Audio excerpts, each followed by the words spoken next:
എല്ലാ പ്രിയപ്പെട്ടവർക്കും ഒരായിരം നമസ്കാരം. ഞാൻ വിശാഖ് പാവുമ്പ. പുതിയ ഒരു ക്ലാസ്സിലേക്ക് ഏവരെയും സ്വാഗതം ചെയ്യുന്നു. നമ്മൾ ഇന്ന് കൊണ്ടുവന്നിരിക്കുന്നത് മുൻവർഷ ചോദ്യങ്ങളാണ്. വരാൻ പോകുന്ന VFA, നമുക്കറിയാം ഇനി ഏറ്റവും അടുത്ത് നടക്കാൻ പോകുന്ന ഒരു 10th മെയിൻസ് പരീക്ഷയാണ് VFA. അപ്പം VFA പരീക്ഷയ്ക്ക് വേണ്ടി കൃത്യമായിട്ട് പഠിച്ചുകൊണ്ടിരിക്കുന്ന എല്ലാ ഉദ്യോഗാർത്ഥികൾക്കും ഈ ഒരു വീഡിയോ ക്ലാസ് തീർച്ചയായിട്ടും ഒരു മുതൽക്കൂട്ടായിരിക്കും. അപ്പോൾ ഈ ഒരു വീഡിയോ ക്ലാസ് അവസാനം വരെ കാണുക, നോട്ട് തയ്യാറാക്കി പഠിക്കുക. എല്ലാവർക്കും എല്ലാവിധ വിജയാശംസകളും നേരുന്നു. അപ്പം ഇന്നത്തെ ക്ലാസ് അവസാനം വരെ കാണുക. ഓക്കെ, അപ്പം നേരത്തെ 10th മെയിൻസ് പരീക്ഷകളിൽ ചോദിച്ച കുറച്ച് കിടിലൻ ചോദ്യങ്ങളാണ് ഇന്ന് നിങ്ങളെ പരിചയപ്പെടുത്തുന്നത്. ഇത് അവസാനം വരെ കാണുമ്പോൾ തീർച്ചയായിട്ടും നിങ്ങൾക്ക് തന്നെ മനസ്സിലാവും പരിചയപ്പെട്ടിട്ടില്ലാത്ത, അല്ലെങ്കിൽ നമ്മൾ ഈ അടുത്തിടെയെങ്കിലും കണ്ടിട്ടില്ലാത്ത നല്ല ചോദ്യങ്ങളാണല്ലോ കഴിഞ്ഞ 10th ലെവലിൽ വന്നതെന്ന്. അപ്പോൾ അങ്ങനെയുള്ള ആദ്യ ചോദ്യം പരിചയപ്പെടുത്തുന്നു. ചോദ്യം ഇങ്ങനെയാണ്: ഒരു വാട്ടർ ടാങ്കിൽ 10 ലിറ്റർ വെള്ളം ഒഴിച്ചപ്പോൾ, വിച്ച് മീൻസ് 10.5 ലിറ്റർ വെള്ളം ഒഴിച്ചപ്പോൾ ആ ടാങ്കിൻ്റെ 4/3 ഭാഗം നിറഞ്ഞു എങ്കിൽ ആ ടാങ്ക് നിറയാൻ വേണ്ട വെള്ളത്തിൻ്റെ അളവെത്ര? ഓപ്ഷൻ ഉണ്ട് മക്കളെ: 21, 14, 7, 12.5. വളരെ സിമ്പിളാണ്. എങ്ങനെ ചെയ്യുമെന്ന് ചോദിച്ചാൽ, ഒരു വാട്ടർ ടാങ്കിൽ 10.5 ലിറ്റർ വെള്ളം ഒഴിച്ചപ്പോൾ എന്നാണ് പറയുന്നത്. 10.5 ലിറ്റർ വെള്ളം ഒഴിച്ചു. അങ്ങനെ ഒഴിച്ചപ്പോൾ ടാങ്കിൻ്റെ 4/3 ഭാഗം നിറഞ്ഞു. ആ ഭിന്നസംഖ്യ മലയാളത്തിൽ വായിച്ച് പഠിക്ക്. 4/3. സാധാരണ എല്ലാവരും 3/4 എന്നൊക്കെ പറയും. നമുക്ക് കുറച്ചുകൂടെ ആശയ രൂപീകരണത്തിന് വേണ്ടി മക്കളെ 4/3 ഭാഗം അങ്ങനെ മലയാളത്തിൽ വായിക്കും. നിറഞ്ഞു എങ്കിൽ ആ ടാങ്ക് നിറയാൻ വേണ്ട ആകെ വെള്ളത്തിൻ്റെ അളവെത്ര? ഇതാണ് ചോദ്യം. എങ്ങനെ ചെയ്യും മക്കളെ? ഒന്നുമില്ല, ഒരു ടാങ്കിൽ 10.5 ലിറ്റർ വെള്ളം ഒഴിച്ചപ്പം ടാങ്കിൻ്റെ 4/3 ഭാഗമല്ലേ നിറഞ്ഞത് എന്ന് പറഞ്ഞാൽ ടാങ്ക് മൊത്തം 4 ഭാഗം, അതിലെ 3 ഭാഗം നിറഞ്ഞു. ടാങ്ക് മൊത്തം 4 ഭാഗം, അതിലെ 3 ഭാഗവും നിറഞ്ഞു എന്നാണ് പറയുന്നത്. എത്ര ലിറ്റർ വെള്ളമാണ്? 10.5 ലിറ്റർ. ശരിയാണോ? 4 മൊത്തം നമ്മുടെ ടാങ്ക് എന്ന് പറഞ്ഞ മക്കളെ 4 ഭാഗം, അതിലെ 3 ഭാഗവും നിറഞ്ഞു എന്നാണ് ഇതിൻ്റെ അർത്ഥം. ശരിയാണോ? മൊത്തം ടാങ്ക് 4, അതിലെ 3 ഭാഗം നിറയ്ക്കാൻ 10.5 ലിറ്റർ വെള്ളത്തിനെ കൊണ്ട് കഴിഞ്ഞു എങ്കിൽ ടാങ്ക് നിറയാൻ വേണ്ട മൊത്തം വെള്ളത്തിൻ്റെ അളവ് എന്ന് പറഞ്ഞാൽ 4 ഭാഗം. അപ്പോൾ നമ്മൾ എങ്ങനെ എഴുതും? 3 ഭാഗം എന്ന് പറയുന്നത് 10.5 ലിറ്റർ. 3 ഭാഗം എന്ന് പറയുന്നത് 10.5 ലിറ്റർ എങ്കിൽ നമുക്ക് കണ്ടുപിടിക്കേണ്ടത് മൊത്തം 4 ഭാഗം. 4 ഭാഗം എത്ര എന്ന് കണ്ടുപിടിച്ചാൽ പോരെ? മതി. വളരെ സിമ്പിളാണ്. എന്ത് ചെയ്താൽ മതി? ക്രോസ് ഗുണിച്ചാൽ മതി. ശരി, ക്രോസ് ഗുണിക്കുമ്പം നമുക്കറിയാം ഇവിടെ കിടക്കുന്ന ഈ മിശ്ര ഭിന്നത്തിനെ നമ്മൾ എന്താക്കും? വിഷമ ഭിന്നത്തിലോട്ട്, അതായത് മിക്സഡ് ഫ്രാക്ഷനെ ഇംപ്രോപ്പർ ഫ്രാക്ഷനിലോട്ട് മാറ്റണം. ഓക്കെ, അങ്ങനെ മാറ്റാൻ നമുക്ക് എല്ലാവർക്കും അറിയാം. 10.5. ശരിയാണ് മക്കളെ? 10.5. താഴത്തെ 2നെ അവിടെ തന്നെ എഴുതും. ഇങ്ങനെ ഗുണിക്കും. 10 × 2 20. അതിനോട് ഈ ഒന്ന് കൂട്ടും, 21. അപ്പോൾ അതാണ് ക്രോസ് ഗുണിക്കുമ്പം എങ്ങനെ എഴുതാം? 4, അതായത് 4 ഗുണം 10 നമ്മൾ എങ്ങനെ എഴുതി? 21/2 എന്ന് എഴുതാം. 21/2 ഡിവൈഡഡ് ബൈ 3 ഇല്ലേ മക്കളെ? ഡിവൈഡഡ് ബൈ 3 ഉണ്ട്. ശരി, നമുക്ക് വെട്ടാം. 2-നകത്ത് 2 ഒരു തവണ, 4-നകത്ത് 2 തവണ. ഓക്കെ, മേളിൽ എന്ത് വരും? മേളിൽ 2 × 21 വരും, ഡിവൈഡഡ് ബൈ 3. ശരിയാണോ? വെട്ടാം. 3-നകത്ത് 3 ഒരു തവണ, 21-നകത്ത് 7 തവണ. 7 × 2 14 എങ്കിൽ നമ്മുടെ ടാങ്ക് നിറയാൻ വേണ്ട വെള്ളത്തിൻ്റെ അളവ് മക്കളെ 14 ലിറ്റർ ആകുന്നു. ഓപ്ഷൻ ബി ആണ് ശരി ഉത്തരം. Option B 14 litre. ക്ലിയർ അല്ലേ? പറഞ്ഞത് വ്യക്തമായിട്ട് മനസ്സിലായിട്ടുണ്ടാകും എന്ന് കരുതട്ടെ. ഓക്കെ, ഒന്നുമില്ല. അപ്പോൾ ഇങ്ങനെ നിരന്തരം ഫ്രാക്ഷനുമായിട്ട് ബന്ധപ്പെട്ടൊരു ചോദ്യം ചോദിക്കാറുണ്ട്, പലപ്പോഴും നമ്മൾ കണ്ടിട്ടുള്ളതാണ്. ഓക്കെ, അടുത്ത ചോദ്യം പരിചയപ്പെടാം. അടുത്ത ചോദ്യം നോക്കാം. ഡെസിമൽ നമ്പേഴ്സ്, ദശാംശ സംഖ്യകൾ എന്ന പാഠവുമായിട്ട് ബന്ധപ്പെട്ട് വന്നൊരു ചോദ്യമാണിത്. ക്വസ്റ്റ്യൻ ഇങ്ങനെയാണ്: 0.48 ഗുണം 5.6 ഗുണം 0.28 ഡിവൈഡഡ് ബൈ 3.2 ഗുണം 0.21 ഗുണം 0.14. നിങ്ങൾക്കറിയാം, ഇത്തരം ചോദ്യങ്ങൾ എപ്പോൾ ചോദിച്ചാലും നമ്മൾ ചെയ്യേണ്ട ഫസ്റ്റ് സ്റ്റെപ്പ് മക്കളെ പോയിന്റ് മാറ്റി അങ്ങ് എഴുതുക എന്നുള്ളതാണ്. ആണോ? മുകളിലും താഴെയും പോയിന്റ്, കുറേയധികം ദശാംശ സംഖ്യകളാണ് കൊടുത്തിരിക്കുന്നത്. പോയിന്റ് മാറ്റി കാണുന്ന സംഖ്യകളാക്കി അങ്ങ് എഴുതണം. പോയിന്റ് മാറ്റിയാൽ പിന്നെ എന്ത് കാണുന്നോ അങ്ങനെ അങ്ങ് എഴുതി വെക്കണം. അപ്പോൾ എങ്ങനെ എഴുതും? മുകളിൽ കാണുന്ന സംഖ്യ മക്കളെ ഞാൻ എഴുതുക 48, പോയിന്റ് മാറ്റിയാൽ 48, ഗുണം പോയിന്റ് മാറ്റിയാൽ 56, ഗുണം വീണ്ടും അടുത്തവൻ്റെ പോയിന്റ് മാറ്റിയാൽ 28, ഡിവൈഡഡ് ബൈ ഇനി നമുക്ക് താഴെയുള്ള ഓരോരുത്തരുടെയും പോയിന്റ് മാറ്റിയാൽ മക്കളെ താഴെ 3.2 പോയിന്റ് മാറ്റിയാൽ 32. ഇതാ ഗുണം അടുത്തവൻ്റെ പോയിന്റ് മാറ്റി 21, അടുത്തവൻ്റെ പോയിന്റ് മാറ്റിയാൽ 14. ഓക്കെ ആണേ? ശരി, അടുത്ത സ്റ്റെപ്പ് എന്താണെന്ന് ചോദിച്ചാൽ മക്കളെ മുകളിലും താഴെയും എത്ര പോയിന്റ് ഉണ്ടെന്ന് ദാ എണ്ണി തിട്ടപ്പെടുത്തണം. ദാ മുകളിൽ ഇവിടെ 2 പോയിന്റ് ഉണ്ട്, ദാ ഇവിടെ 1 പോയിന്റ് ഉണ്ട്, ഇവിടെ 2 പോയിന്റ് ഉണ്ട്. എങ്കിൽ 2ഉം 2ഉം 4ഉം 1 5. മക്കളെ ഇവിടെ 2, ഇവിടെ 1, ഇവിടെ 2. എങ്കിൽ 2ഉം 2ഉം 4ഉം 1 5 പോയിന്റ് ഉണ്ട് മുകളിൽ. ആണോ? ദാ മുകളിൽ 5 പോയിന്റ്, ദാ മുകളിൽ 5 പോയിന്റ് എന്ന് ഞാൻ ആ ചോദ്യത്തിൽ അങ്ങോട്ട് എഴുതി വെച്ചേക്കോനെ. മുകളിൽ 5 പോയിന്റ്. ഇനി താഴെ എത്ര പോയിന്റ് ഉണ്ടെന്ന് കണ്ടുപിടിക്കണം. താഴെ മക്കളെ ദാ ഇവിടെ 2 എണ്ണം, ദാ ഇവിടെ 2 എണ്ണം, ദാ ഇവിടെ ഒരെണ്ണം. താഴെയും 2ഉം 2ഉം 4. മക്കളെ 2ഉം 2ഉം 4ഉം 1 5. താഴെയും 5 പോയിന്റാണ്. ദാ മുകളിലും 5 പോയിന്റ്, താഴെയും 5 പോയിന്റ്. ദാ ഇവിടെ നമ്മളിവിടെ പ്രത്യേകിച്ച് ഒന്നും ചെയ്യാൻ പോകണ്ട. കാരണം മുകളിലും താഴെയും പോയിന്റുകൾ തുല്യമാണ്. എവിടെങ്കിലും ഒരിടത്ത് കുറവുണ്ടായിരുന്നെങ്കിൽ, ഉദാഹരണം പറഞ്ഞാൽ മക്കളെ താഴെ 4 ആണെന്ന് വെക്കുക. താഴെ 4 ആയിരുന്നെങ്കിൽ നിങ്ങൾ എന്ത് ചെയ്യണം? താഴെ പോയിന്റ് കുറവുണ്ട്. കാര്യം മുകളിൽ 5 പോയിന്റും താഴെ 4 പോയിന്റും ഉള്ളൂ. താഴെ 1 പോയിന്റ് കുറവുണ്ടെങ്കിൽ താഴെ 1 0 കൊണ്ട് എന്ന് പറഞ്ഞാൽ മക്കളെ താഴെ ദാ ഇവിടെ 1 0 സംഖ്യ. 1 പോയിന്റാണ് കുറവെങ്കിൽ 1 0 10. 2 പോയിന്റാണ് കുറവുള്ളെങ്കിൽ 2 0 100. 3 പോയിന്റാണ് കുറവുള്ളതെങ്കിൽ 3 0 1000 കൊണ്ട് ഗുണിക്കണം. പറഞ്ഞാൽ മനസ്സിലായോ? ഇവിടെ നമ്മൾ പ്രത്യേകിച്ച് ഒന്നും ചെയ്യാനില്ല. കാരണം എന്താ? കാരണം ദാ മുകളിലും താഴെയും ഒരേ പോയിന്റ്. അതുകൊണ്ട് ഇനി നിങ്ങൾ എങ്ങും തന്നെയും 0 സംഖ്യ ഇട്ട് ഗുണിക്കണ്ട. വെട്ടിയാൽ മതി, നേരിട്ട് വെട്ടിയാൽ മതി. ഇതാ വെട്ടാം. കണ്ണുടച്ച് 14നകത്ത് 14 ഒരു തവണ. നമുക്കറിയാം 14 2 തവണയാണ് 28. ശരിയല്ലേ? ഇതാ അടുത്തത് 6 5 11. അടുത്തത് എത്ര കൊണ്ട് വെട്ടാം? 2 കൊണ്ട് വെട്ടാം, അല്ലെങ്കിൽ 8 കൊണ്ട് വെട്ടാം. 32നകത്ത് 8 4 തവണ 32. 8 4 തവണ 32. 48നകത്തിൽ 8 6 48. 6 വെട്ടാം. ഓക്കെ ശരി. ഇനി 3 കൊണ്ട് വെട്ടാം. 3 കൊണ്ട് ഇതാ 21നകത്ത് 3 7 തവണ. 6നകത്ത് 3 2 തവണ. വീണ്ടും 2 കൊണ്ട് വെട്ടാം. ഇതാ 2നകത്ത് 2 ഒരു തവണ, ഇവിടെ 2 തവണ. ഇതാ ഈ ഒരു 2ഉം ഈ 2 വെട്ടിക്കളയാം. ഇതാ 56/7 എന്ന് വരും അവസാനം. 56/7. നമുക്കറിയാം 56/7 എന്ന് പറഞ്ഞാൽ 56നകത്ത് 7 8 തവണയാണ്. 7 8 തവണയാണ് 56. നമ്മുടെ ശരി ഉത്തരം ഓപ്ഷൻ ദാ എ ആണ്. Option A 8. ക്ലിയർ അല്ലേ? വ്യക്തമായിട്ടുണ്ടാകും എന്ന് കരുതിക്കൊണ്ട് ഞാൻ അടുത്ത ചോദ്യത്തിലോട്ട് പോട്ടെ. ഇത് ഓക്കെ അല്ലേ മക്കളെ? ദാ നെക്സ്റ്റ് ചോദ്യം. ഒരു ക്ലോക്കിൻ്റെ മിനിറ്റ് സൂചി 120 ഡിഗ്രി തിരിയുമ്പോൾ അതിൻ്റെ മണിക്കൂർ സൂചി തിരിയുന്ന കോണളവ് എത്ര? നല്ല ചോദ്യം മക്കളെ. ഒരു ക്ലോക്കിൻ്റെ മിനിറ്റ് സൂചി 120 ഡിഗ്രി തിരിയുമ്പോൾ അതിൻ്റെ മണിക്കൂർ സൂചി തിരിയുന്ന കോണളവ് എത്ര? ഇതാണ് ചോദ്യം. അപ്പം നിങ്ങൾ നിർബന്ധമായിട്ടും അറിഞ്ഞിരിക്കേണ്ട ദാ ഒരു 3 പോയിന്റുകൾ ദാ ഇതാണ്. ഓരോ മിനിറ്റിലും മക്കളെ ഒരു മിനിറ്റിൽ കേട്ടോണേ, ഒരു മിനിറ്റിൽ ദാ ഓരോ സൂചികളും തിരിയുന്ന കോണളവ് നിങ്ങൾ പഠിച്ചു നോക്കണം.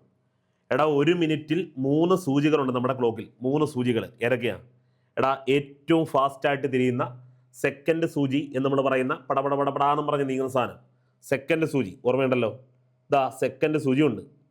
ദാ അതേപോലെ മിനിറ്റ് സൂചി ഉണ്ട് മക്കളെ. മിനിറ്റ് സൂചി ഓക്കെ.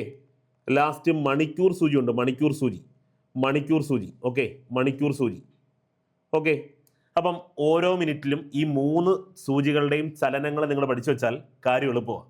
അവരെങ്ങനെ വളച്ചൊടിച്ച് ചോദിച്ചാലും ചെയ്യാൻ പറ്റും മക്കളെ. ഒന്നുമില്ല, 1 മിനിറ്റിൽ സെക്കൻഡ് സൂചി തിരിയുന്ന കോണളവ് എത്രയെന്ന് ചോദിച്ചാൽ നിങ്ങൾക്കറിയാം 1 മിനിറ്റ് എന്ന് പറയുമ്പോഴേ നമ്മുടെ സെക്കൻഡ് സൂചി ഇല്ലയോ 12 തുടങ്ങി കറക്റ്റ് ഒരു തവണ ഒന്ന് കറങ്ങി 12 തന്നെ വരുന്നതിനെ വിളിക്കുന്നവരാണ് 1 മിനിറ്റ്. ആ 1 മിനിറ്റിൽ അവൻ 360 ഡിഗ്രി തിരിയും. ശരിയാണോ?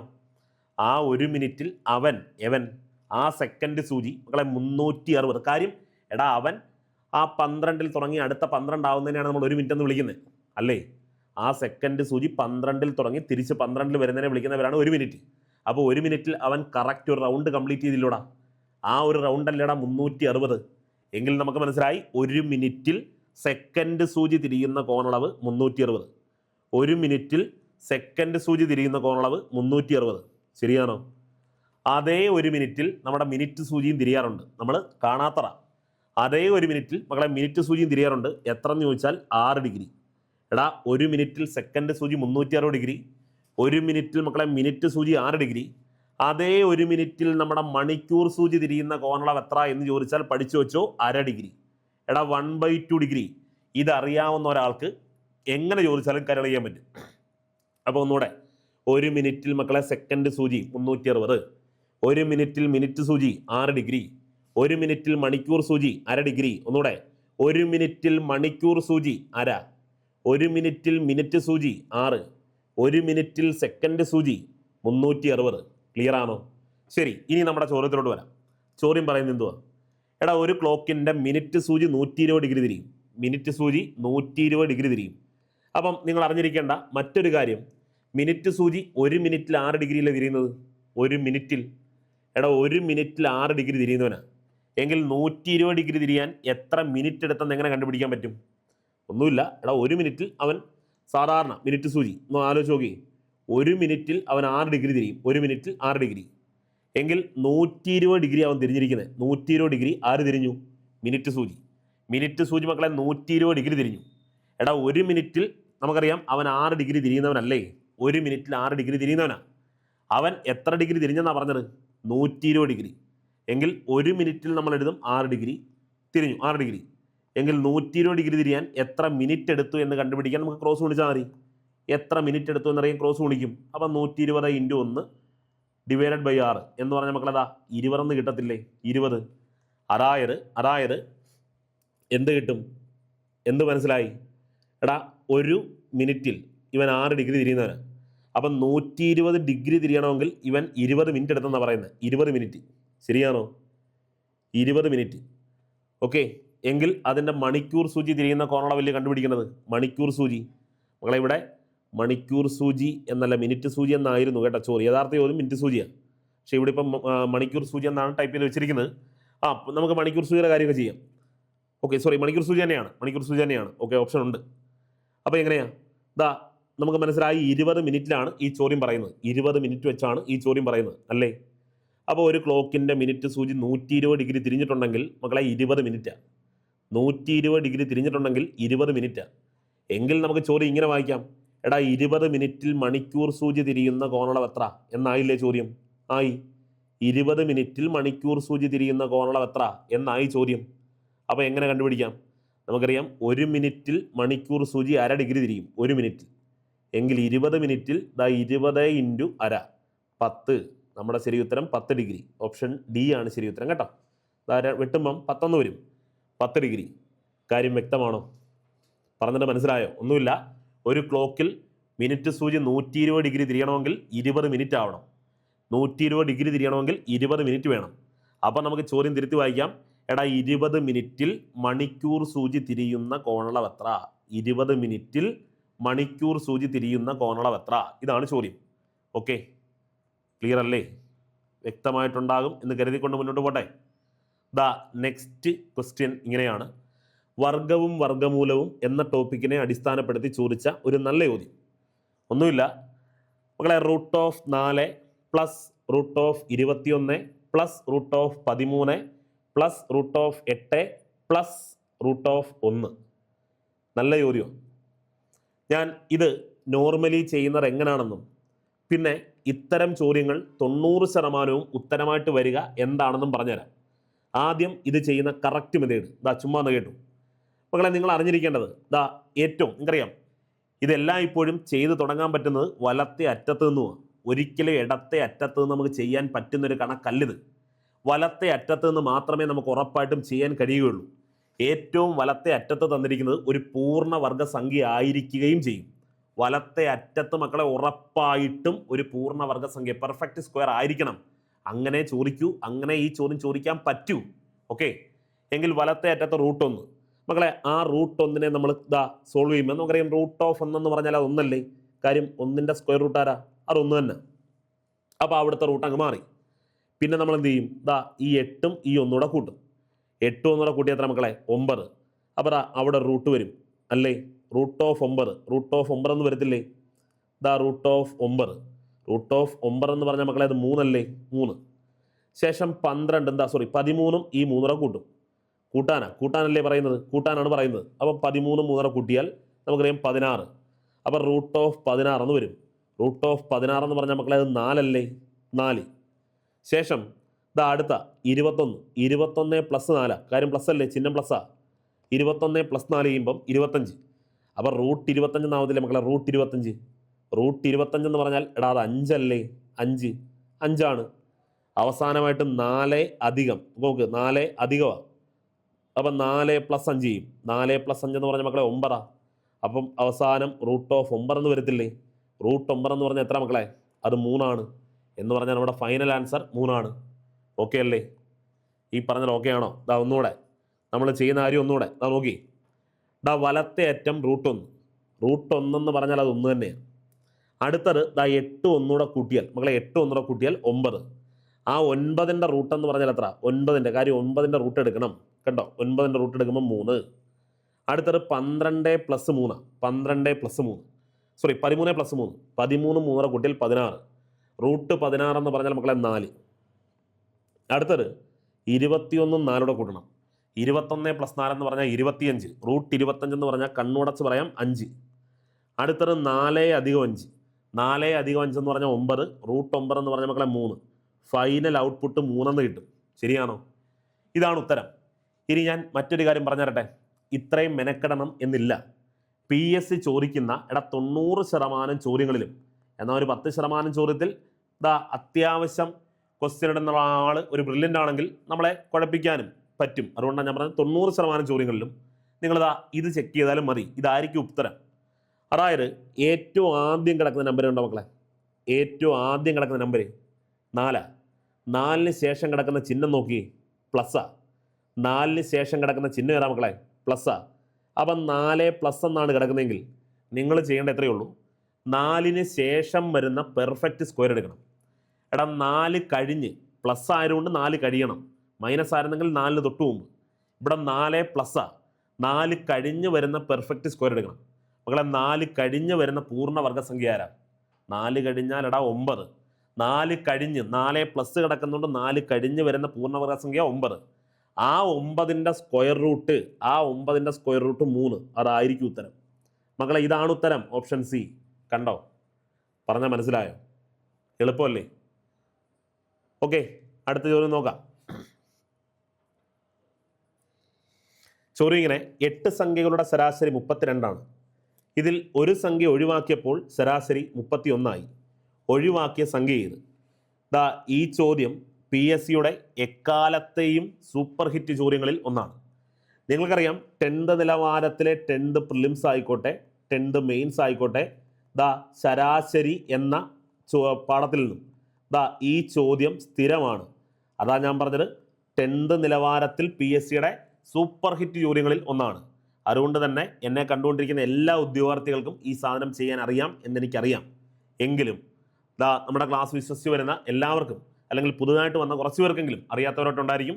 അപ്പോൾ അവർക്ക് വേണ്ടി ദാ വീണ്ടും നമ്മൾ ചെയ്യും. ദാ ഇത്രയേ ഉള്ളൂ. 8 സംഖ്യകളുടെ ശരാശരി 32. നമ്മൾ എഴുതും ദാ 8ന് നേരെ 32. ഇവിടെ 8ന് നേരെ 32.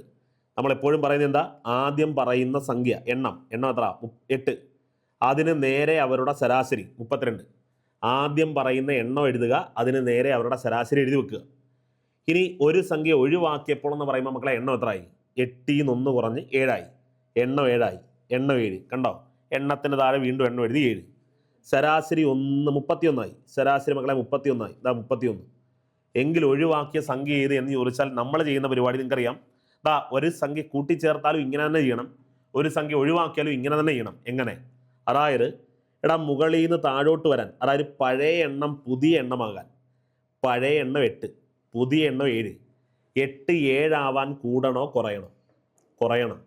8 7 ആവാൻ കുറയണം. അപ്പം നമ്മളൊരു മൈനസ് കൊടുത്തു. എത്ര കുറയണം? 8ൽ നിന്ന് 7ലോട്ട് വരാൻ 1 കുറയണം. അപ്പം -1. ഓക്കെ. അതേപോലെ പഴയ ശരാശരി പുതിയ ശരാശരി ആവാൻ എന്ത് ചെയ്യണം നോക്കണം. അതായത് 32 പഴയ ശരാശരി, 31 പുതിയ ശരാശരി. 32 31 ആവാൻ മക്കളെ കൂടണോ കുറയണോ? 32 31 ആവാൻ കുറയണം. അപ്പോൾ വീണ്ടും അവിടെയും ഒരു മൈനസ് കൊടുത്ത്. എത്ര കുറയണം? 1 കുറയണം. അപ്പം -1.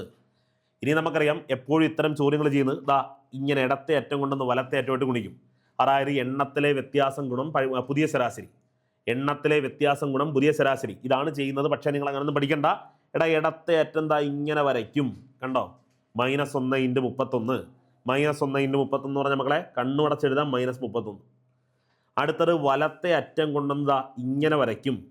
ഇങ്ങനെ വരയ്ക്കും. നിങ്ങളല്ലാതെ ശരാശരിയിലെ വ്യത്യാസം ഗുണം പഴയ എണ്ണം എന്നും പഠിക്കണ്ട. നിങ്ങൾ പഠിക്കേണ്ടത് വലത്തെ അറ്റം കൊണ്ടുവന്ന് ഇടത്തെ അറ്റമായിട്ട് ഗുണിക്കും. -1 × 8 -8. ശരിയാണോ? പറ. -31 -8. നിങ്ങൾ അത് രണ്ടും കൂടെ ചേർത്തം കരുതി. കണ്ടോ, ഇങ്ങനെ ഗുണിച്ചാൽ കിട്ടുന്ന സംഖ്യ -31. ഇങ്ങനെ ഗുണിച്ചാൽ കിട്ടുന്ന സംഖ്യ -8. നിങ്ങൾ ചെയ്യേണ്ടത് -31 -8. ഇങ്ങനെ വന്ന സാധാരണ എന്തു ചെയ്യുന്നത്? ഒരേ ചിഹ്നം വരുന്ന സംഖ്യകളെ നമ്മൾ എന്തു ചെയ്യുന്നത്? രണ്ടും കൂടെ കൂട്ടിയിട്ട് പൊതുവായ ചിഹ്നം കൊടുക്കും. രണ്ടും കൂടെ കൂട്ടിയിട്ട് പൊതുവായ ചിഹ്നം കൊടുക്കുമ്പോൾ -31 -8 കൂട്ടിയാൽ -39. പൊതുവായ ചിഹ്നം മൈനസ്, അപ്പം -39. എന്നിട്ട് ഞാൻ എപ്പോഴും പറയുന്നതാണ്, അവസാന ഉത്തരത്തിൽ മാത്രം മൈനസ് ഉണ്ടെങ്കിൽ സുഹൃത്തുക്കളെ ഈ മൈനസ് അങ്ങ് മാറ്റി പറയണം. അവസാനത്തെ ഉത്തരത്തിൽ മാത്രം മൈനസ് ഉണ്ടെങ്കിൽ ഈ മൈനസ് അങ്ങ് മാറ്റി പറയണം. അതായിരിക്കും നമ്മുടെ ശരി ഉത്തരം. മൈനസ് മാറ്റിയാൽ മക്കളെ എന്ത് വരും? 39. അതാണ് നമ്മുടെ റൈറ്റ് ആൻസർ. Option D. കണ്ടോ, എളുപ്പമല്ലേ? ഓക്കെ അല്ലേ? അടുത്ത ചോദ്യത്തിലോട്ട് പോട്ടെ. അംശബന്ധം അനുപാതം എന്ന പാഠത്തിൽ നിന്ന് കണ്ടോ, അത്യാവശ്യം എല്ലാ പാഠങ്ങളും ചോദിക്കാറുണ്ട്. 4A = 6B = 8C ആയാൽ A:B:C എത്ര? നല്ല ചോദ്യമോ? 4A = 6B = 8C ആയാൽ A:B:C എത്ര? നിങ്ങൾ ചെയ്യേണ്ടതെന്ന് മക്കളെ ഒന്നുമില്ല. എടാ ഇത്തരം ചോദ്യങ്ങൾ എവിടെ വന്നാലും നിങ്ങൾ എപ്പോഴും ചെയ്യേണ്ടത്, ഞാൻ എപ്പോഴും പറയുന്നതാണ്, ഇതിങ്ങനെ ചോദിക്കാറുണ്ട്. എങ്ങനെ? 2A = 3B ആയാൽ A:B എത്ര എന്ന് ചോദിക്കും. അതുപോലെ 2A = 3B = 4C ആയാൽ A:B:C എത്ര എന്ന് ചോദിക്കും. അതുപോലെ 2A = 3B = 4C = 5D ആയാൽ A:B:C എത്ര എന്ന് ചോദിക്കും. മക്കളെ ഇത്തരത്തിലുള്ള ചോദ്യങ്ങൾ എപ്പോൾ വന്നാലും ഞാൻ പറയുന്നതാണ്, നിങ്ങൾ എപ്പോഴും ചെയ്യേണ്ടത് മറച്ച് വെച്ച് ഗുണിക്കുക. പറ, മറച്ച് വെച്ച് ഗുണിക്കുക. പറ, എൻ്റെ കൂടെ പറ, മറച്ച് വെച്ച് ഗുണിക്കുക. പറയടാ, മറച്ച് വെച്ച് ഗുണിക്കുക. എന്തുവാ? ഒന്നുമില്ല. നിങ്ങൾക്ക് എന്താ കണ്ടുപിടിക്കണ്ടേ? എ എന്നതിൻ്റെ അംശബന്ധമാണ് കണ്ടുപിടിക്കണമെങ്കിൽ എ മൊത്തത്തിൽ മറച്ചു വെക്കണം. എനിക്കിവിടെ മറച്ച് വെച്ച് കാണിക്കാൻ പറ്റില്ല, ഞാൻ ഈ വരയിട്ട് കാണിച്ചു തരാം. ഇത് മൊത്തം മറച്ചു പിടിക്കണം. മറച്ചു വെച്ചാൽ നിങ്ങൾ പിന്നെ എന്താ കാണുന്നത്? ഒരു 3 മാത്രം. ആ 3നോടൊപ്പം ഗുണിക്കാൻ വേറെ വല്ല സംഖ്യ ഉണ്ടോ? ഇല്ല. എങ്കിൽ നമ്മുടെ ഉത്തരം മക്കളെ എയുടെ സ്ഥാനത്ത് 3 എഴുതണം. ഈസ്റ്റു ബി ആണ് കണ്ടുപിടിക്കേണ്ടതെങ്കിൽ ബി എ മൊത്തത്തിലങ്ങ് മറച്ചു വെക്ക്. ബി എ മൊത്തത്തിലങ്ങ് മറച്ചു വെക്ക് മക്കളെ. ബി എ മൊത്തം മറച്ചു വെക്ക്. ഇതിനെ മറച്ചു വെച്ചാൽ പിന്നെ എന്താ കാണുന്നത്? 2. വേറെ ഗുണിക്കാൻ സംഖ്യ വല്ലതും ഉണ്ടോ? ഇല്ല. അപ്പോൾ 3:2. ഇതാണ് നമ്മുടെ അംശബന്ധം. ഇനി 2A:3B:4C എങ്കിൽ A:B:C എത്ര എന്ന് ചോദിച്ചാൽ നിങ്ങൾ ചെയ്യേണ്ടത് എ മറച്ചു വെക്കണം. കണ്ടോ, പിന്നെ എന്തൊക്കെ കാണുന്നുണ്ട്? 3ഉം 4ഉം. അത് തമ്മിൽ ഗുണിക്കണം. അതാണ് എ. 3ഉം 4 ഗുണിച്ചാൽ മക്കളെ 12. അംശബന്ധം. എടാ ബി കണ്ടുപിടിക്കാൻ ബി എ മറച്ചു വെക്ക്. മറച്ച് വെച്ച് ഗുണിക്കണം. കണ്ടോ, മറച്ച് വെച്ച് ഗുണിക്കണം.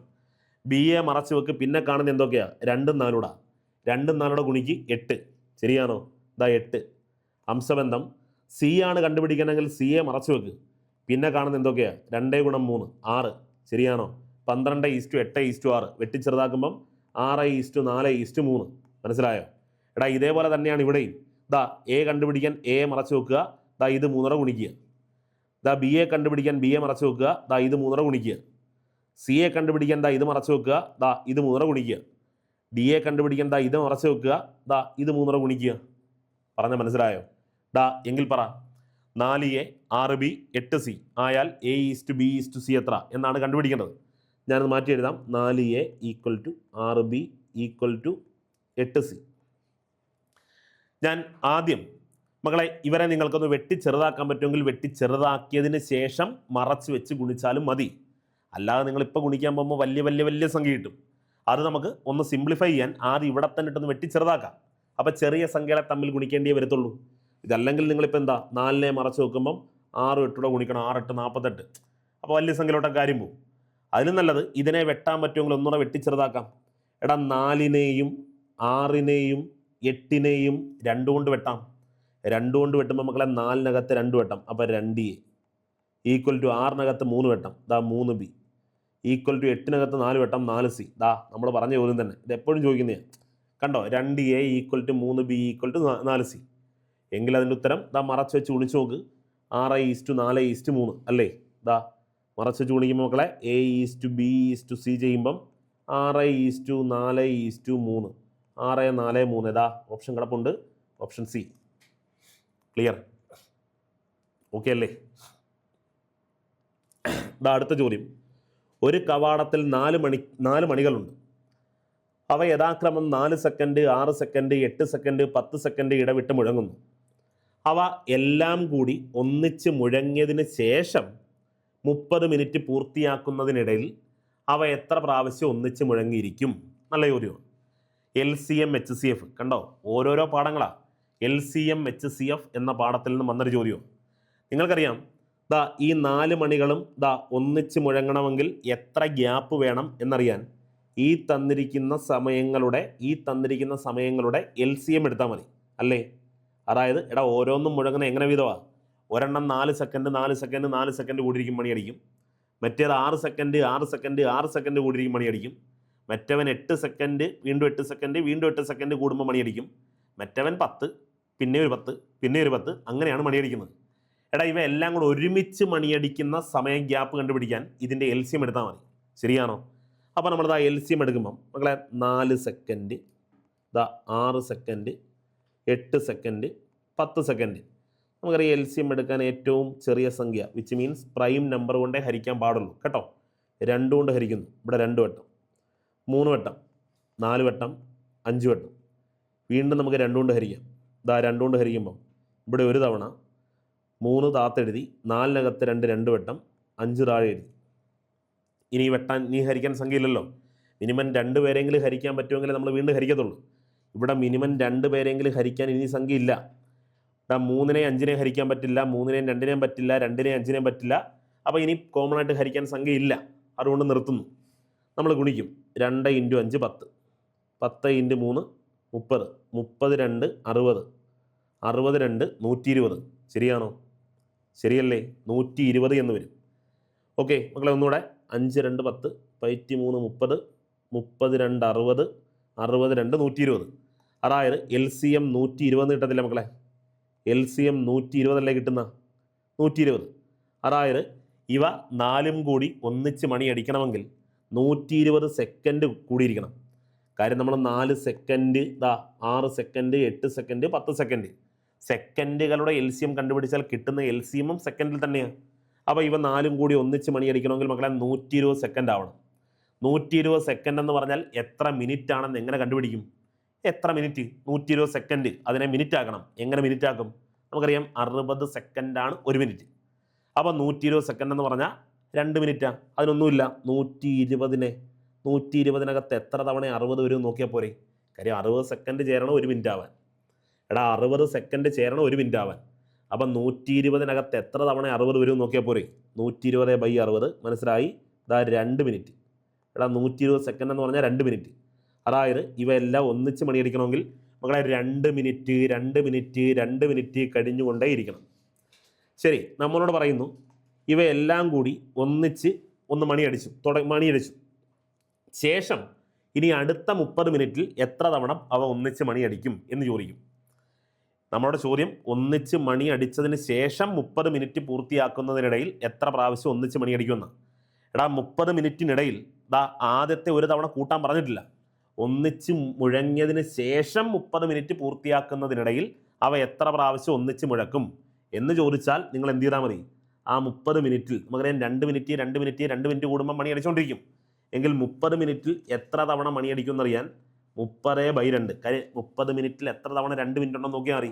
കാര്യം 2 മിനിറ്റ് 2 മിനിറ്റ് 2 മിനിറ്റ് കൂടുമ്പോൾ മണി അടിക്കും. അപ്പം 30 മിനിറ്റിൽ എത്ര തവണ 2 മിനിറ്റ് ഉണ്ടോ നോക്കിയാൽ പോരെ. മതി. അപ്പം 30-നെ 2 കൊണ്ട് ഹരിച്ചാൽ മതി 15. എങ്കിൽ ആദ്യം മണി അടിച്ചതിന് ശേഷം മക്കളെ ഇവർ 15 വട്ടം വീണ്ടും മണിയടിക്കും. എന്നാൽ ഒന്നിച്ച് എങ്കിൽ ആദ്യത്തെ 30 മിനിറ്റിൽ എത്ര തവണ മണിയടിക്കും എന്നേ ചോദ്യം ഉള്ളായിരുന്നെങ്കിൽ നിങ്ങൾ ഈ 15നോടൊപ്പം ഒന്നുകൂടെ കൂട്ടണമായിരുന്നു. ഒന്നുകൂടെ. കാരണം ഇവ ഒന്നാമത് മണിയടിക്കുന്നത് അതുകൂടെ കൂട്ടി പറയണം. ഞാൻ മനസ്സിലാക്കി തരാം. അതായത് മക്കളെ ഏറ്റവും ആദ്യം ഒന്നിച്ച് മണി അടിക്കുമ്പം ഒരു മണി അടിക്കുവേ, ഏറ്റവും ആദ്യം ഒരു മണി അടിക്കും, പിന്നെ 2 മിനിറ്റ് കഴിയുമ്പോൾ ഒരു മണി അടിക്കും, 2 മിനിറ്റ് കഴിയുമ്പം രണ്ടാമത്തെ മിനിറ്റിൽ. ഇവരൊന്നിച്ച് പ്രവർത്തിച്ച് തുടങ്ങാൻ നേരം ഒരു മണി അടിക്കും. ശരിയാണോ? ഒന്നിച്ച് പ്രവർത്തിച്ച് തുടങ്ങാൻ നേരം ഒരു മണി അടിക്കും. പിന്നെ 2 മിനിറ്റ് കഴിയുമ്പോൾ ഒരു മണി അടിച്ചു. കണ്ടോ? രണ്ടാമത്തെ മിനിറ്റിൽ മക്കളെ, രണ്ടാമത്തെ മിനിറ്റിൽ. പിന്നെ 4ാമത്തെ മിനിറ്റിൽ ഒരു മണി അടിക്കും. 6ാമത്തെ മിനിറ്റിൽ ഒരു മണി അടിക്കും. ശരിയാണോ? 6ാമത്തെ മിനിറ്റിൽ ഒരു മണി അടിക്കും. ഓക്കെ. ഇനി 8ാമത്തെ മിനിറ്റിൽ ഒരു മണി അടിക്കും. 10ാമത്തെ മിനിറ്റിൽ ഒരു മണി അടിക്കും.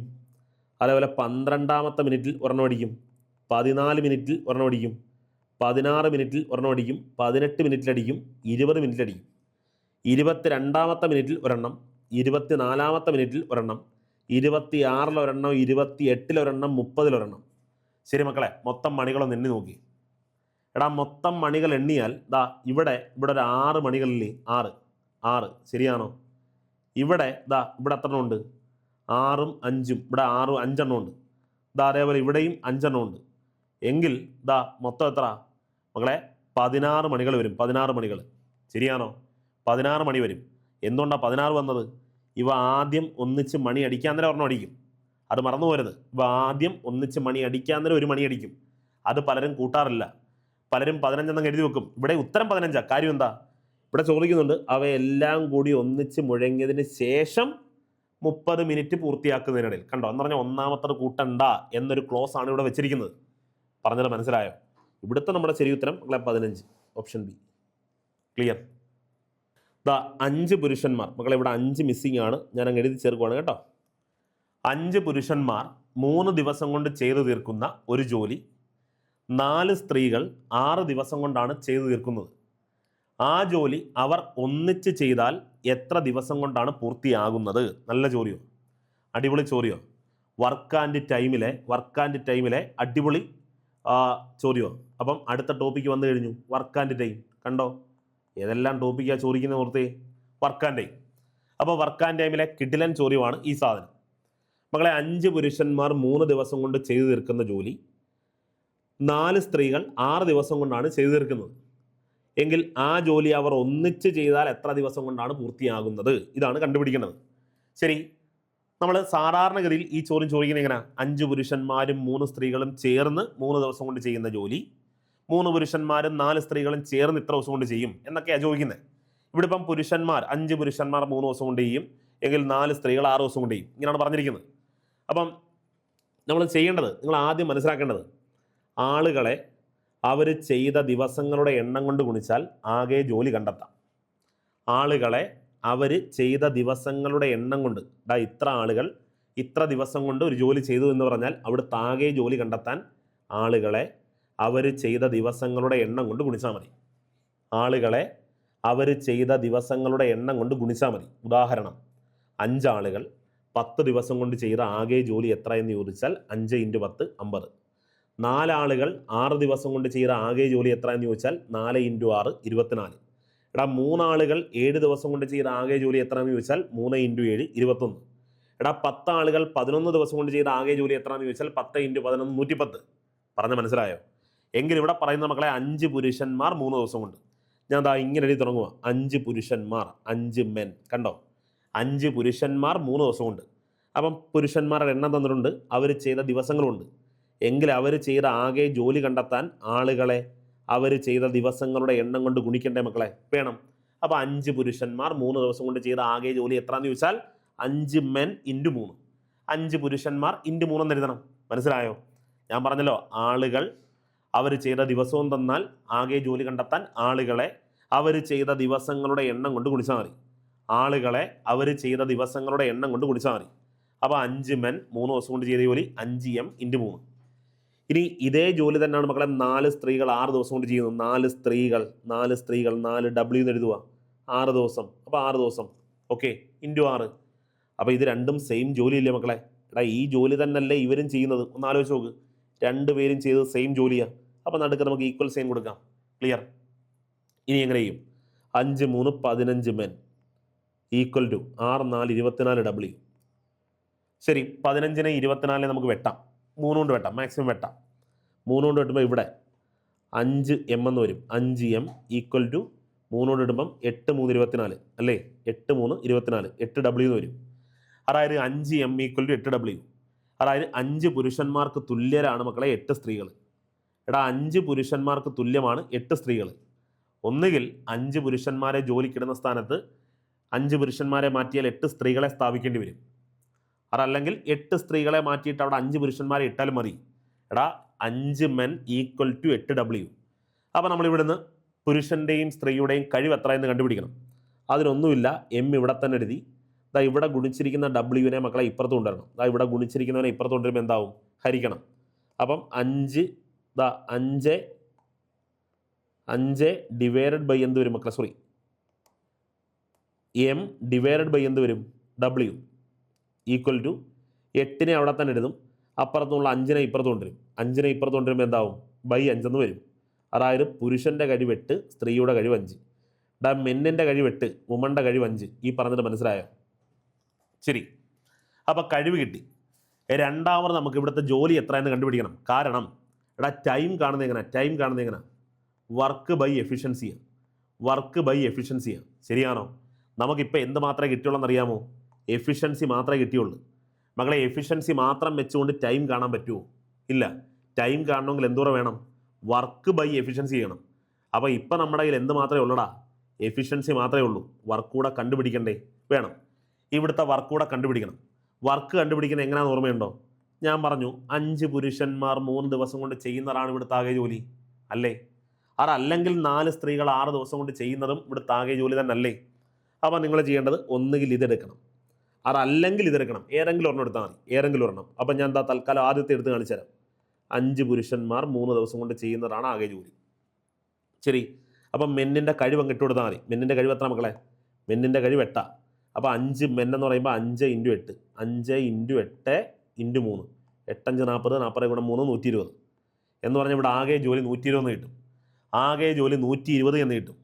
ഇനി ഞാൻ ഇതിൻ്റെ RHS ചെയ്തും 120 കാണിച്ചു തരാം. RHS ചെയ്ത് എങ്ങനെയാ? ശരി, ഞാൻ കാണിച്ചു തരാം. ഇത്രയേ ഉള്ളൂ. അത് ചെയ്താലും നമുക്ക് കിട്ടും ആകെ ജോലി. എങ്ങനെയാണ്? 4 പുരുഷന്മാരും 4 സ്ത്രീകൾ 6 ദിവസം കൊണ്ട് ചെയ്യുന്നത്. അപ്പം 4 × W, വുമൻ്റെ കഴിവ് എത്ര മക്കളെ? 5 × 6, 6 5 30, 30 × 4, അപ്പോഴും കിട്ടും 120. കണ്ടോ? ആകെ ജോലി 120. എങ്ങനെ ചെയ്താലും 120. ഇനി ലാസ്റ്റ് സ്റ്റെപ്പായിട്ട് നമുക്ക് ടൈം കണ്ടുപിടിക്കാം. വർക്കും കിട്ടി, എഫിഷ്യൻസിയും കിട്ടി. എങ്കിൽ വർക്ക് 120. അത് ചെയ്യേണ്ടത് ആരൊക്കെയാണ് മക്കളെ? ചെയ്യേണ്ടത് എങ്കിൽ ആ ജോലി അവർ ഒന്നിച്ച് ചെയ്താൽ മുകളിൽ പറഞ്ഞവർ ആരൊക്കെയാണ്? 5 പുരുഷന്മാരും. ആരൊക്കെ? 5 പുരുഷന്മാരും 4 സ്ത്രീകളും. കണ്ടോ? 5 പുരുഷന്മാരും 4 സ്ത്രീകളും. എങ്കിൽ 120 ജോലി ചെയ്യേണ്ടത് മക്കളെ 5 പുരുഷന്മാരും പ്ലസ് 4 സ്ത്രീകളും. ക്ലിയർ? എങ്കിൽ 120 ഡിവൈഡഡ് ബൈ അവരുടെ കഴിവെടുക്കണം. 5 പുരുഷന്മാരാകുമ്പം 5 പുരുഷന്മാരുടെ കഴിവ് 5 × ഒരു പുരുഷൻ്റെ കഴിവ് മക്കളെ 8. ഒരു പുരുഷൻ്റെ കഴിവ് 8. അപ്പോൾ 5 × 8 ചെയ്യണം. 5 × 8 എന്ന് പറഞ്ഞാൽ 40 പ്ലസ് 4W, 4 സ്ത്രീകളുടെ കഴിവെടുക്കണം. 4 സ്ത്രീകളുടെ കഴിവ് എത്ര മക്കളെ? 4 സ്ത്രീകളുടെ കഴിവ്, ഒരു സ്ത്രീയുടെ കഴിവ് 5. അങ്ങനെ 4 സ്ത്രീകളുടെ കഴിവാകുമ്പോൾ 4 × 5 20. അപ്പോൾ എന്ത് വരും? 120 ഡിവൈഡഡ് ബൈ 40 ഇതിലൂടെ കൂട്ടിയാൽ 60. 120/60 മീൻസ് 2. നമ്മുടെ ശരി ഉത്തരം 2 ആകുന്നു. Option B. പറഞ്ഞത് മനസ്സിലായോ? നല്ല ചോദ്യമായിരുന്നു, അടിപൊളി ചോദ്യമായിരുന്നു. ഓക്കെ, നമുക്ക് അടുത്ത ചോദ്യം പരിശോധിക്കാം. അടുത്തത് എ എന്ന സ്ഥലത്ത് നിന്നും ബി എന്ന സ്ഥലത്തേക്കുള്ള ദൂരം 5 കിലോമീറ്ററാണ്. എയിൽ നിന്നും ഒരു കാറും ഒരു സ്കൂട്ടറും ഒരേ സമയം ബിയിലേക്ക് യാത്ര തിരിച്ചു. സ്കൂട്ടറിൻ്റെ സ്പീഡിൻ്റെ ഇരട്ടി വേഗതയിലാണ് കാർ യാത്ര ചെയ്തത്. കാർ ഇടയ്ക്ക് പെട്രോൾ അടിക്കാൻ കയറിയതിനാൽ 3 മിനിറ്റ് യാത്ര ചെയ്തില്ല. അതിനുശേഷം യാത്ര തുടർന്നു. കാറും സ്കൂട്ടറും ഒരുമിച്ച് എത്തിച്ചേരുന്നുവെങ്കിൽ കാറിൻ്റെ വേഗത എത്ര? Topic time and distance. കണ്ടോ? ടൈം ആൻഡ് ഡിസ്റ്റൻസ്, ഇതാണ് ടോപ്പിക്ക്. ഓക്കെ, സമയവും ദൂരവും. മക്കളെ, എ എന്ന സ്ഥലത്ത് നിന്നും ബി എന്ന സ്ഥലത്തേക്കുള്ള ദൂരം 5 കിലോമീറ്റർ എന്ന് പറയുന്നു. എയിൽ നിന്നും ഒരു കാറും ഒരു സ്കൂട്ടറും ഒരേ സമയത്ത് യാത്ര പുറപ്പെടുന്നു എന്നും പറയുന്നു.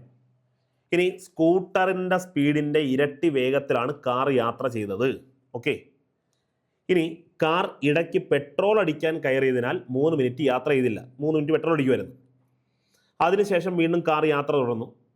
കാറും സ്കൂട്ടറും അവിടെ എത്തിച്ചേർന്ന മക്കളെ ഒരേ സമയത്താണ് എങ്കിൽ കാറിൻ്റെ വേഗത എത്ര? ഇതാണ് ചോദ്യം. എങ്ങനെ ചെയ്യും? ഏറ്റവും അടിസ്ഥാന സമവാക്യം നമുക്ക് DTS മക്കളെ DTS വെച്ചുകൊണ്ട് ചെയ്യാം. DTS വളരെ സിമ്പിളാണ്. DTS പഠിച്ചിട്ടുണ്ടായിരിക്കുമല്ലോ. DTS ഒക്കെ ഇതറിയാത്തവരായിട്ട് ആരും തന്നെ ഇല്ല. ഡി എന്ന് പറഞ്ഞാൽ എന്താ? ഡിസ്റ്റൻസ് കാണുന്നത് എങ്ങനെ മക്കളെ? Time into speed. ഇനി ടൈം കാണുന്നത് എങ്ങനെ? Distance by speed. ഇനി സ്പീഡ് കാണുന്നത് എങ്ങനെ? Distance by time. ശരിയാണോ? ശരി, ഇവിടെ നോക്കിയേ. രണ്ട് കാറുകളും അല്ലെങ്കിൽ കാറും സ്കൂട്ടറും മക്കളെ സഞ്ചരിക്കുന്ന നോക്കാം. 5 കിലോമീറ്ററാണ് എയിൽ നിന്ന് ഒരു കാറ് സ്കൂട്ടർ മക്കളെ. Car scooter okay.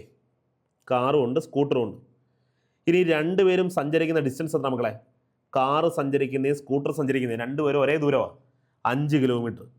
രണ്ടുപേരും സഞ്ചരിക്കുന്നത് 5 കിലോമീറ്ററാണ്. Distance 5 kilometre. Okay, distance 5 kilometre. ഇനി പറയുന്നുണ്ട്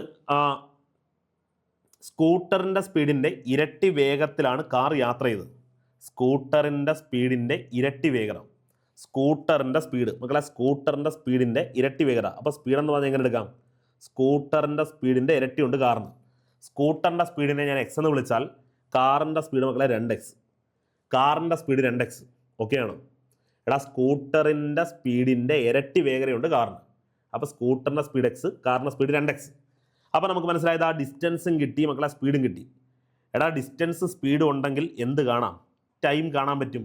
ടൈം കാണുന്നത് എങ്ങനെയാണ്? Distance by speed. എങ്കിൽ ഞാൻ ടൈം കാണാൻ പോവാണേ. ടൈം കാണാൻ പോവാ രണ്ടുപേരെ. എങ്ങനെ കാണും? കാറിൻ്റെ ടൈം കണ്ടുപിടിക്കാൻ മക്കളെ 5/2x. 5/2x അല്ലേ? സ്കൂട്ടറിൻ്റെ ടൈം കണ്ടുപിടിക്കാൻ 5/x. ഓക്കെ ആണോ? ഇത്രയും വരെ ക്ലിയർ ആണോ? ഇനി പറ. ഇവന്മാർ ഒന്നിച്ചാണ് യാത്ര തുടങ്ങിയത്. ഇടയ്ക്ക് വെച്ച് കാറ് പെട്രോൾ അടിക്കുന്ന ഒരു 3 മിനിറ്റ് ഒഴികെ ബാക്കി മൊത്തം സമയത്തും കാർ യാത്ര ചെയ്തിട്ടുണ്ട്. രണ്ടുപേരും ഒരേ സമയത്ത് എത്തിച്ചേരുകയും ചെയ്തു. എങ്കിൽ നിങ്ങളൊന്ന് ആലോചിച്ചേ. ഈ 3 മിനിറ്റ് ഒഴികെ ബാക്കി 3 മിനിറ്റിൽ കാറ് യാത്ര ചെയ്തില്ല. ബാക്കി ഫുൾ ടൈമിൽ കാറ് ഓടിയിട്ടുണ്ട്, സ്കൂട്ടർ ഓടിയിട്ടുണ്ട്. ശരിയാണോ? എന്ന് പറഞ്ഞ മക്കളെ, ഇവൻ യഥാർത്ഥത്തിൽ ഒരു 3 മിനിറ്റ് കുറച്ചല്ലേ യാത്ര ചെയ്ത് സ്കൂട്ടറിനേക്കാൾ എന്ന് പറഞ്ഞാൽ സ്കൂട്ടർ എടുത്ത ടൈമിനേക്കാൾ സ്കൂട്ടറിൻ്റെ ടൈം എത്രടാ? 5/x. ശരിയാണോ? അതിൽ നിന്നും കാറിൻ്റെ ടൈം 5/2x. 5/2x. ഇത് കുറച്ചാൽ ഒരു 3 മിനിറ്റ് വരത്തില്ലേ? 3 മിനിറ്റ് വരും. ശരിയാണോ?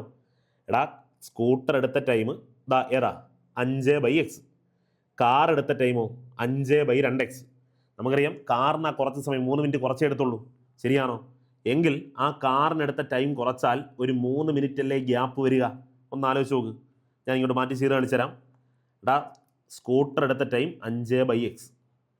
കാർ എടുത്ത ടൈം 5/2x. നമുക്കറിയാം ഇത് പരസ്പരം കുറച്ചാൽ മക്കളെ 3 മിനിറ്റ് വരണം. ഇനി ഒരു കാര്യം കൂടെ, 3 മിനിറ്റാ. ഇതെന്താ? 5 എന്താ? കിലോമീറ്ററാണ്. ഈ 5 എന്താ? കിലോമീറ്ററാണ്. അതേപോലെ ഈ സമയം കിട്ടുന്നത് അതുകൊണ്ട് എന്തുമായിരിക്കും? അവറിലുമായിരിക്കും, മണിക്കൂറിലായിരിക്കും. എന്നാൽ ഇപ്പം ഞാൻ എഴുതി വെച്ചിരിക്കുന്ന ഈ 3 മാത്രം മിനിറ്റാണ്. അവനെ മണിക്കൂറാക്കണം. അതിനെന്ത് ചെയ്യണം? ഒന്നുമില്ല, ബൈ ഒരു 60 ചെയ്താൽ മതി. ഓക്കെ, ഇനി ഇതൊന്ന് ക്ലിയർ ചെയ്താൽ നമ്മൾ ഉത്തരവായി. ഓക്കെ, അപ്പോൾ എങ്ങനെ എഴുതാം? ഇവിടെ ഒരു എക്സ് ആണ് മക്കളെ, ഇവിടെ 2x ആണ്. അപ്പോൾ നമുക്കൊരു കാര്യം മനസ്സിലായി. ഇവിടെ 2x ആക്കിയാൽ രണ്ടും ഒരേ ഭിന്നസംഖ്യ ആവത്തില്ലേ? 2x ആക്കിയാൽ ഇവിടെ രണ്ടിടത്ത് ഒരേ ചേരമുള്ള ഭിന്നസംഖ്യ കിട്ടും. കാര്യങ്ങൾ കുറച്ചുകൂടെ എളുപ്പമാണ്. അപ്പോൾ 2x ആക്കാൻ എന്തോ ചെയ്യേണ്ടത്? ഇവനെ 2 കൊണ്ട് ഗുണിക്കണം. താഴെ 2 കൊണ്ട് ഗുണിക്കുമ്പോൾ മേളിൽ 2 കൊണ്ട് ഗുണിക്കും. അപ്പം മേളിലും താഴെയും 2 കൊണ്ട് ഗുണിച്ച് പറ. മേളിൽ 10 ആകും, താഴെ 2x ആകും. ഓക്കെ, മൈനസ് ഇവിടെ പ്രത്യേകിച്ച് ഒന്നും ചെയ്യേണ്ട. 5/2x. ഇവിടെ വെട്ടുമ്പോൾ മക്കളെ 3 കൊണ്ട് വെട്ടുമ്പം 1/2 1/20 എന്ന് വരും. ഒരേ ചേരമുള്ള ഭിന്നസംഖ്യകളെ കുറയ്ക്കാൻ നമുക്കറിയാം. ചേരം അങ്ങനെ തന്നെ എഴുതും. 2x മുകളിൽ 10 - 5 എന്ന് പറഞ്ഞാൽ 5 അല്ലേ? Equal to 1/20. ക്രോസ് ഗുണിക്കും. 2x ഈക്വൽ ടു 5 × 20 എന്ന് പറഞ്ഞാൽ 5 × 20 എത്ര മക്കളെ? 100. 2x equal to 100. ഇനി നിങ്ങളൊന്ന് ആലോചിച്ച് നോക്കി, എന്തോ കണ്ടുപിടിക്കേണ്ടത്? കണ്ടുപിടിക്കണം എന്തുവാ? കാറിൻ്റെ വേഗത. കാറിൻ്റെ സ്പീഡ് കണ്ടുപിടിക്കേണ്ടത് മക്കളെ. കാറിൻ്റെ സ്പീഡ് കണ്ടോ? കാറിൻ്റെ സ്പീഡ് എത്രയായിരുന്നു? കാറിൻ്റെ സ്പീഡ് ഏതാ? 2x. കണ്ടോ? കാറിൻ്റെ സ്പീഡ് 2x അല്ലയോടാ? ദാ ഇവിടെ കിട്ടിയതിന് 2x തന്നെ അല്ലേ? ഇനി അതിനകത്ത് നിന്ന് എക്സ് കണ്ടുപിടിച്ചിട്ട് വീണ്ടും 2x ആക്കാൻ നിൽക്കണോ? വേണ്ട. 2xൻ്റെ വില നേരിട്ട് കിട്ടി 100. എടാ നമ്മുടെ കാറിൻ്റെ സ്പീഡ് കിട്ടി 100. ബൈക്കിൻ്റെ അല്ലെങ്കിൽ സ്കൂട്ടറിൻ്റെ സ്പീഡാണ് കണ്ടുപിടിക്കണമെങ്കിൽ എക്സ് കണ്ടുപിടിക്കണമായിരുന്നു. അങ്ങനെയാണെങ്കിൽ 50 വന്നേനെ. അപ്പോൾ കാറിൻ്റെ സ്പീഡ് മതി. ഓപ്ഷൻ ഡി 100 ശരി ഉത്തരം. നല്ല ഓരിയോ? നല്ല ഓരിയോ? ഓക്കെ ആണെന്ന് കരുതട്ടെ. ശരിതാ, നമ്മൾ അവസാന ചോദ്യത്തിലോട്ട് കിടക്കുന്നു. ലാസ്റ്റ് ചോദ്യം ഇങ്ങനെയാണ്: ഈ ശ്രേണിയിലെ വിട്ടുപോയ സംഖ്യകൾ യഥാക്രമം ഏതെല്ലാം? മക്കളതാ 20, 40, 22, 38, 26, 34. ഞാൻ എപ്പോഴും നിങ്ങളോട് പറയുന്നതാണ്, എടാ സംഖ്യകൾ കൂടിയും കുറഞ്ഞും പോയാൽ അത് ഒരു ശ്രേണിയായിട്ട് പരിഗണിക്കരുത്. മിക്കപ്പോഴും അത് 2 ശ്രേണി ആയിരിക്കും. എടാ 99% 2 ശ്രേണി ആയിരിക്കും. കൂടിയും കുറഞ്ഞുമാണ് പോകുന്നതെങ്കിൽ നിങ്ങളെ ഉറപ്പിച്ചോ, അത് ഒരു ശ്രേണി അല്ല, 2 ശ്രേണി ആയിരിക്കും. ഇവിടെയും ഞാൻ ഇപ്പോൾ പറഞ്ഞ കണ്ടീഷൻ നിങ്ങൾ നോക്കി. എടാ 20 40 ആവാൻ കൂടി, പിന്നെ കുറഞ്ഞ്, പിന്നെ കൂടി, പിന്നെ കൂടി. അപ്പോൾ കൂടിയും കുറഞ്ഞുമാണ് പോകുന്നതെന്ന് മനസ്സിലായി. 2 ശ്രേണിയാണ്. നമുക്ക് ആ ശ്രേണികളെന്ന് പരിശോധിക്കാം. 1.5 വിട്ട് മക്കളെ 20, 22 കണ്ടോ? 20, 22, അടുത്തത് 26. ഇങ്ങനെയാണ് പോകുന്നത് ഒരു ശ്രേണി. അടുത്തത് ഇത് നോക്കാം. 40, 38, 40, അടുത്തത് 38, അടുത്തത് 34. ഇതാ അങ്ങനെയാണ് ഇവിടുത്തെ ഫലം വരേണ്ടത്. ഓക്കെ, നിങ്ങൾ നോക്കിയേ മക്കളെ. 20, 22 ആവാൻ 2 കൂടി, 22, 26 ആവാൻ 4 കൂടി. ശരിയാണോ? അപ്പോൾ ആദ്യം 2 കൂടി, പിന്നെ 2ൻ്റെ ഇരട്ടി 4 കൂടി. അങ്ങനെയാണെങ്കിൽ ഇങ്ങനൊരു പോസിബിലിറ്റി ഉണ്ട്. 4ൻ്റെ ഇരട്ടി മക്കളെ, അടുത്ത 4ൻ്റെ ഇരട്ടി 8 കൂടണം. 26നോട് 8 കൂടിയാൽ 34. 34 എന്നൊരു സംഖ്യ ആദ്യം വരണം. 34. ഇത് കഴിഞ്ഞ് 34 തുടങ്ങുന്ന ഒരു ഓപ്ഷൻ ഉണ്ടോ നോക്കിയേ. 34 തുടങ്ങുന്ന ഓപ്ഷൻ ഇല്ല. അപ്പോൾ മനസ്സിലായി 8 അല്ല കൂട്ടേണ്ടത്. 8 അല്ല. മനസ്സിലായോ? എടാ ഇത് ചോദ്യകർത്താവിൻ്റെ സ്വന്തം ആശയം പോലെ ഇരിക്കും. നമ്മൾ നോക്കണം ആദ്യം. ഇങ്ങനില്ല, പറ്റുന്നില്ല. എടാ ആദ്യം 2 കൂടി, നമ്മൾ സ്വാഭാവികമായിട്ടും ആലോചിച്ച് നോക്കി. ആദ്യം 2 കൂടി, പിന്നെ 4 കൂടി. കാര്യം 2ൻ്റെ ഇരട്ടിയാണ് 4. അപ്പം 4ൻ്റെ ഇരട്ടിയായി 8 കൂടണ്ടേ അല്ലേ? അങ്ങനെ നോക്കുമ്പോൾ അങ്ങനെ ഒരു ഓപ്ഷൻ ഇല്ല. അപ്പം നമുക്ക് തിരിച്ചു വരാം. നമുക്ക് ഇനി ഇങ്ങനെ കൂട്ടി നോക്കാം. എടാ ആദ്യം 2 കൂടി, കണ്ടോ മക്കളെ? ആദ്യം 2 കൂടി, പിന്നെ 4 കൂടി. എങ്കിൽ നോർമലി ചിന്തിച്ചാൽ ഇനി അടുത്ത കൂടേണ്ട 6 ആണ്. 6 കൂട്ടി നോക്കാം. 26 6 കൂട്ടിയാൽ 32. അപ്പോൾ മക്കളെ ഇവിടെ 32 വരണം. 32ൽ തുടങ്ങുന്നൊരു ഓപ്ഷൻ ഉണ്ടോ? ഉണ്ട്. Option A. ഇതായിരിക്കും ശരി ഉത്തരം. എങ്കിലും നമുക്ക് രണ്ടാമത്തെ ശ്രേണി കൂടെ നോക്കാം. 40, 38 ആവാൻ മക്കളെ 2 കുറഞ്ഞു. 38, 34 ആവാൻ 4 കുറഞ്ഞു. അപ്പോൾ ഇവിടെ എന്തായാലും 6 കുറയുന്നതായിരിക്കും. 6 കുറഞ്ഞാൽ 28. ഇവിടെ 28. 32, 28. ഓപ്ഷൻ എ തന്നെയാണ് ശരി ഉത്തരം. ക്ലിയർ? മനസ്സിലായിട്ടുണ്ടാകും എന്ന് കരുതുന്നു. അപ്പോൾ നമ്മൾ ഇതേപോലെയുള്ള സീരീസുമായിട്ട് തുടർന്നും നിങ്ങളുടെ മുമ്പിൽ എത്തുന്നതായിരിക്കും. അപ്പോൾ നിങ്ങൾ ചെയ്യേണ്ടത് ഇത്രമാത്രം: നമ്മുടെ ചാനൽ മാക്സിമം എല്ലാ കുട്ടികളിലോട്ട് എത്തുന്നതിനായിട്ട് ഈ വീഡിയോസ് മാക്സിമം ഷെയർ ചെയ്യുക. നമ്മുടെ ചാനൽ ഇതുവരെയും സബ്സ്ക്രൈബ് ചെയ്യാത്ത ആരെങ്കിലും കാണുന്നുണ്ടെങ്കിൽ തീർച്ചയായിട്ടും സബ്സ്ക്രൈബ് ചെയ്യുക. കൂടാതെ നമ്മുടെ ടെലിഗ്രാം ചാനൽ ഫോളോ ചെയ്യുക. നമ്മുടെ ഇൻസ്റ്റഗ്രാം കൂടി ഫോളോ ചെയ്താൽ തീർച്ചയായിട്ടും നമ്മൾ അപ്ലോഡ് ചെയ്യുന്ന ഓരോ ഷോർട്സുകളും ട്രിക്കുകളും ടിപ്സുകളും നിങ്ങളോട്ട് എത്തുന്നതായിരിക്കും. ഓക്കെ, കൂടുതൽ വിവരങ്ങൾക്കും നമ്മുടെ വരാൻ പോകുന്ന കമ്പനി ബോർഡ് LGS 2027 നമ്മൾ ഫോക്കസ് ചെയ്യുന്ന LDC, അതേപോലെ ഹൈക്കോർട്ട് അസിസ്റ്റൻറ്റ് എന്ന് തുടങ്ങുന്ന ബാച്ചുകളുടെ എന്നീ കോഴ്സുകളുടെ ഏറ്റവും പുതിയ ബാച്ചുകൾ ചലഞ്ചറിൽ ഇപ്പോൾ സ്റ്റാർട്ട് ചെയ്തിട്ടുണ്ട്. ഈ ബാച്ചിനെ കുറിച്ച് അറിയാനും ഈ ബാച്ചിൻ്റെ ഭാഗമാകാനും ഇപ്പോൾ തന്നെ താഴെ കാണുന്ന നമ്പറിൽ കോൺടാക്ട് ചെയ്യാൻ മറക്കരുത്. അപ്പോൾ എല്ലാവർക്കും എല്ലാവിധ ഭാവങ്ങളും നേർന്നുകൊണ്ട് തൽക്കാലം ഇവിടെ പറയുന്നു. Bye from Vishakh Pavumba.